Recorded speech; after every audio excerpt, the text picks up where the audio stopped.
Saddam Hussein's son Uday was one of the most terrifying and violent figures in the Iraqi regime. Born with the absolute power that came from his surname, he grew up under the shadow of his father's total control over Iraq. But over time, he developed an even more sadistic and unhinged personality. Uday's life was a constant display of violence, unbridled power, and unbridled excess. Under his reign, fear gripped millions of Iraqis who saw in him a threat as dangerous as their own father. His cruelty made him a symbol of evil in recent Middle Eastern history. In this military force video, we will learn about the life of Saddam's son, not only his worst crimes and tortures, but also the disturbed mind that turned the Dark Prince of Iraq into one of the most feared monsters on the planet. Let's get started. He allows his eldest son to be a killer, to be a thief, to be a torturer, to be a rapist. This is not possible in any democratic country. Since 1979, Saddam Hussein ruled Iraq with an iron fist, unbridled ambitions, and a lust for power that sowed chaos and pain in the region. His sinister clan included 5 sons, among whom one stood out for his cruelty and sadism that even surpassed his father. Uday, Saddam's eldest son. Despite having had access to all the comforts and opportunities of his privileged position, the young man decided to live a life marked by chaos and barbarism. From an early age, he showed alarming signs of a deeply disturbed personality. Raised in an environment of absolute impunity, where the laws did not apply to the ruling family and power was exercised without restrictions, he grew up with the conviction that he could do whatever he wanted without fear of repercussions. His father, President of Iraq from July 16, 1979 to April 9, 2003, gave the young man almost unlimited access to state resources and placed him in positions of power that strengthened his growing ego and desire for control. However, unlike other sons of tyrants who kept a certain distance from direct violence, Uday not only actively participated in it but enjoyed it. As time went by, the relationship between Uday and his father deteriorated.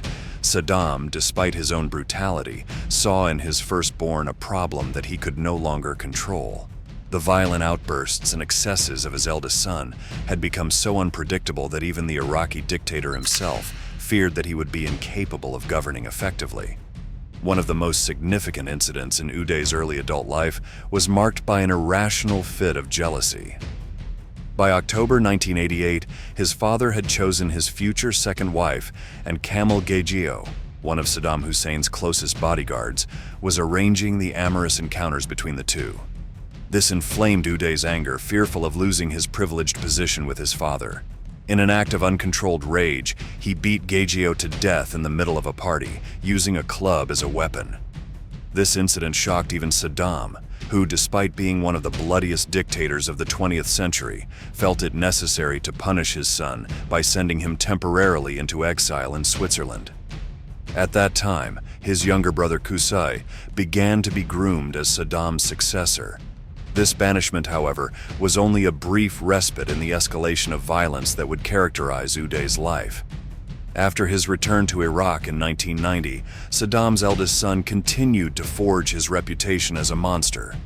Since his reintegration into the regime, he has taken control of various sectors of power in Iraq, including propaganda, the media, and loyalist forces. In particular, he was appointed head of the Fedayeen of Saddam, a paramilitary group that under his command became a tool of brutal repression against any opponent of the regime.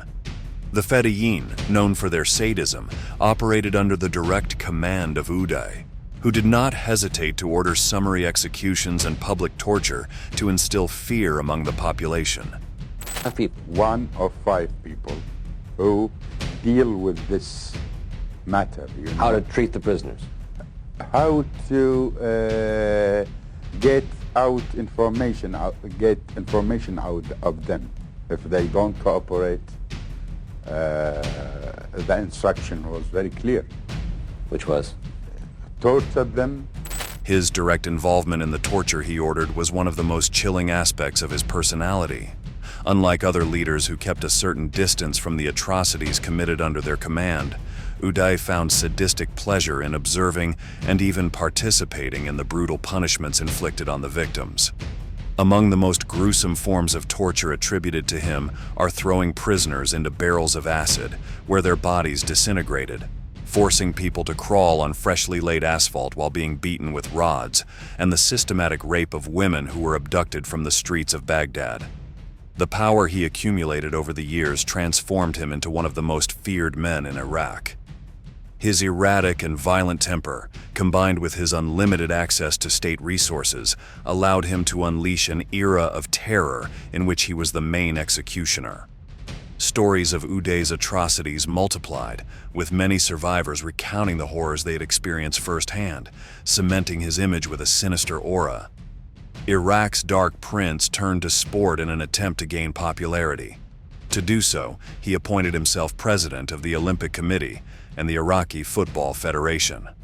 From this position, Uday maintained absolute control over athletes, especially footballers. Far from being a traditional sports leader, his approach to athletes was ruthless and bloodthirsty. Well, they took me straight away to the prison, and every single day I've been beaten my feet, and 20 a day, and I'm not allowed to eat or drink, just a glass of water and a piece of bread. One of the groups most affected by Uday's cruelty was Iraq's athletes. As president, he abused his power to impose a personal dictatorship over the country's sports people. He punished with torture and abuse those who failed to meet expectations, whether in terms of performance or personal obedience. هو يرتاح مني مثلا من يعاقبني. اي هو يعني يحب مثلا يحب انه يعاقبنا. يحب شايف واحد يحب انه انا اجي والله انا احب انه اذيك هيك كان هو يعني. Any athlete who failed to meet Uday's expectations was subjected to unimaginable torture.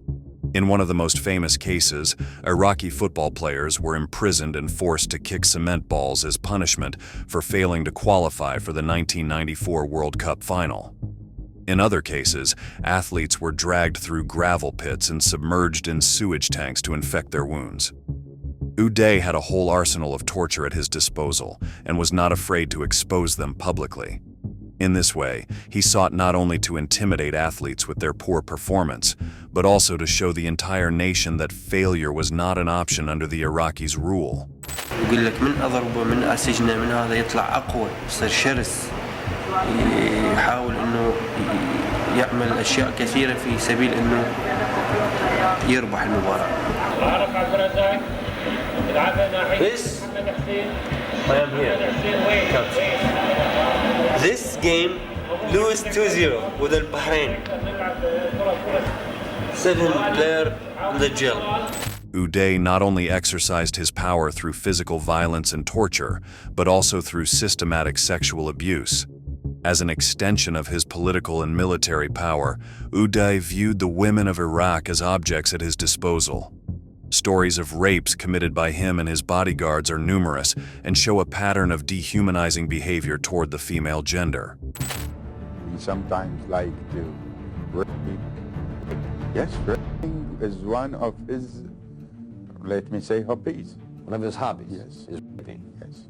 And I am not exaggerating. The impunity with which Uday Hussein acted was terrifying. No one could say no to his whims, and those who tried paid a brutal price.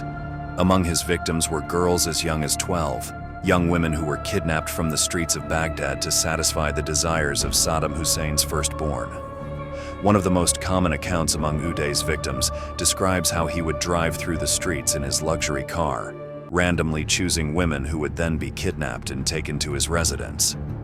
Once there, they would be raped, and those who dared to resist faced even more horrific punishments, from physical torture to execution. The impunity with which he acted was such that many families were afraid to let their daughters go out alone, knowing that they could become the tyrant's next victims. Uday's obsession with sex was also reflected in his lavish mansion, which was discovered after the US invasion of Iraq in 2003.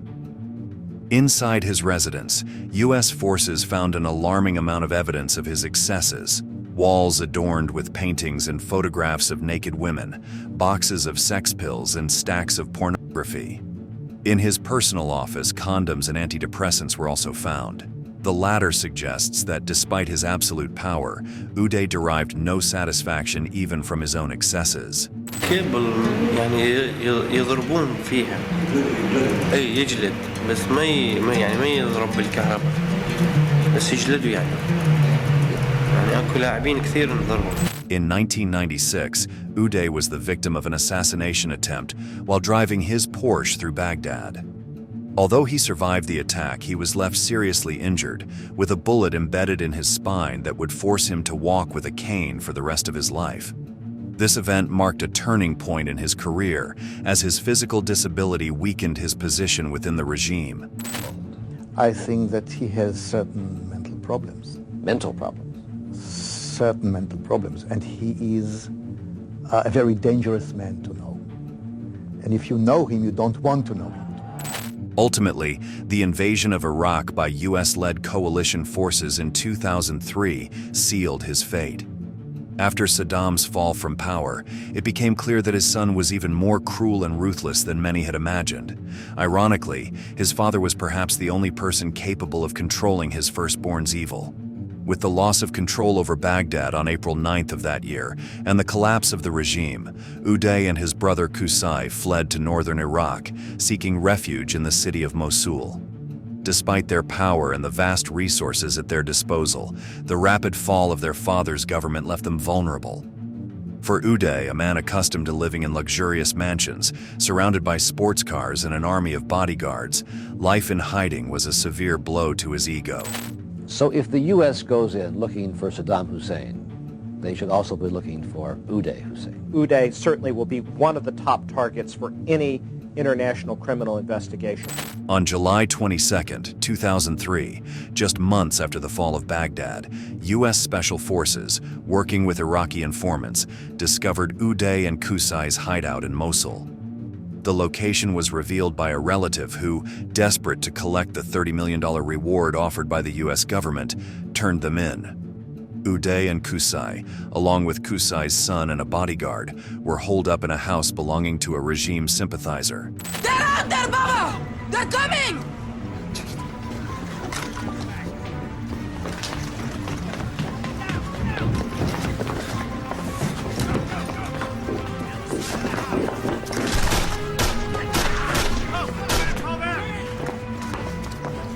Come on.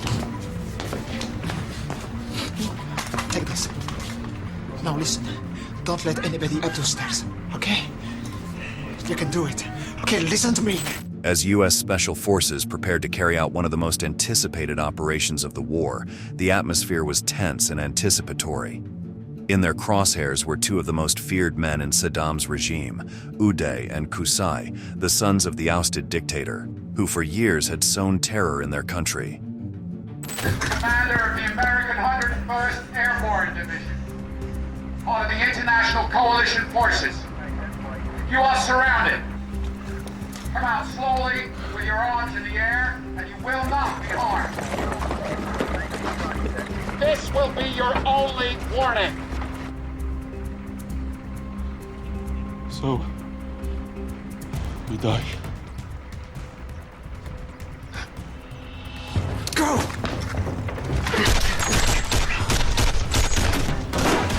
Uday and Qusay, armed to the teeth, opened fire, and the sound of bullets resonated like a symphony orchestra of terror. The operators responded with equal ferocity, trained to neutralize threats in the blink of an eye.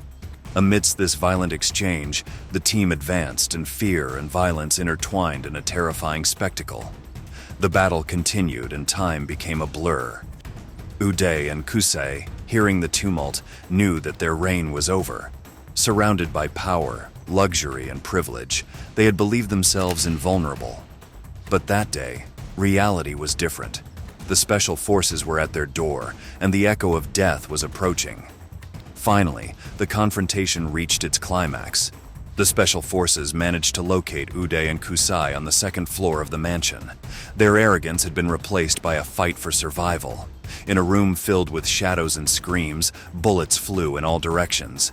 The atmosphere was electrifying. The air was charged with danger and the promise of an imminent outcome. The climax of this horror saga occurred in a brief but intense exchange of gunfire. Get down! Get down! Get down!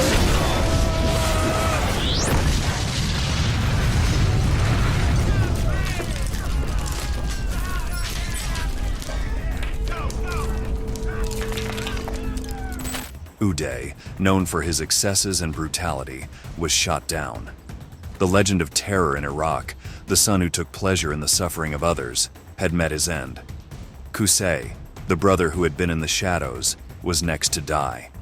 The special forces, confirming their identities, realized that they had eradicated two of the world's most brutal tyrants. The din of battle turned to silence, and victory was undeniable. The operation, though marked by violence, had achieved its objective.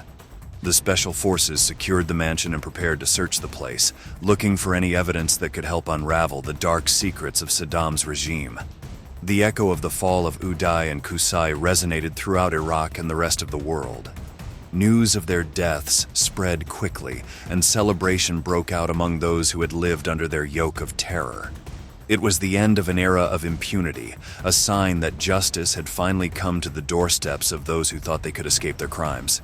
The pair were buried in the family cemetery in Tikrit. They were killed 10 days ago in a fierce gun battle with US troops in the northern city of Mosul. The bodies were wrapped in Iraqi flags, a symbol that in the eyes of the relatives, these men were martyrs. Many ordinary Iraqis had celebrated the news of the deaths, but in Tikrit, support for Saddam and his family remained strong. The operation that resulted in the deaths of Uday and Uday Hussein was more than just a raid. It was a declaration of war against the legacy of brutality they had left behind. With their elimination, American forces not only dismantled a family of tyrants, but also sent a clear message to those still in power. The era of oppression was coming to an end, and those who had reveled in violence and suffering would have to face the consequences. The brutality with which they lived and ruled left deep scars on Iraqi society, and their removal represented not only a military triumph, but also a symbolic act of justice for millions who suffered under their rule. As Iraq entered a new era, the legacy of the Hussein's violence would serve as a reminder of the cost of tyranny and the need for a future where justice and dignity prevail over fear and brutality. So, the time has come to say goodbye. Thank you very much for staying with us until the end of the video. We recommend that you subscribe to our channel to receive updates on international terrorism. We look forward to seeing you again in our next installment of Military Force.